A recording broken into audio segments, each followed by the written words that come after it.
Hey, you want to hear what it sounds like when you're a former president and you're about to go down for treason?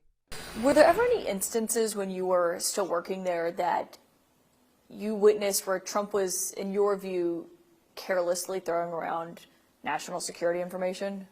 You know, this really, stood out to me, but in, I believe it was April of 2021, there was a member, Anthony Pratt, who he was coming, he flew in the night before. He's an Australian billionaire.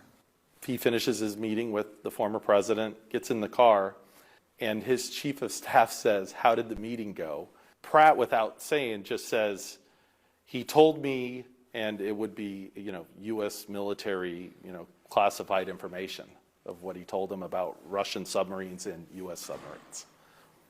And that's really all I remember hearing, and I went, what? I'm thinking this. I'm in the car, I'm like, did I just hear that? So it wasn't like, oh, the meeting went well, we talked about, he went straight to the point.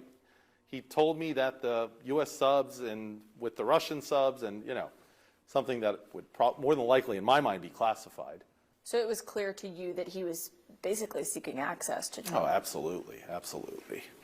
I mean, red flags went up in my mind years before that. So Anthony Pratt, this Australian billionaire that you're talking about, he would pay a lot of money to come and have these New Year's Eve parties at Mar-a-Lago. So it might cost $1,000, $1,500 per person. He was giving $1 million.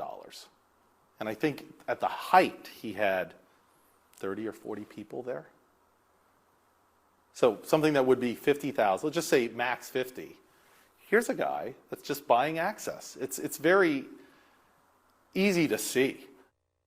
Look, to all the Trump folks who have had their heads buried inside of that orange rectum, this is what it sounds like when the people around you don't want to go to jail for you. This is called treason, bitch, and in the famous words of Iman, fuck you, you hoe, we don't want you back.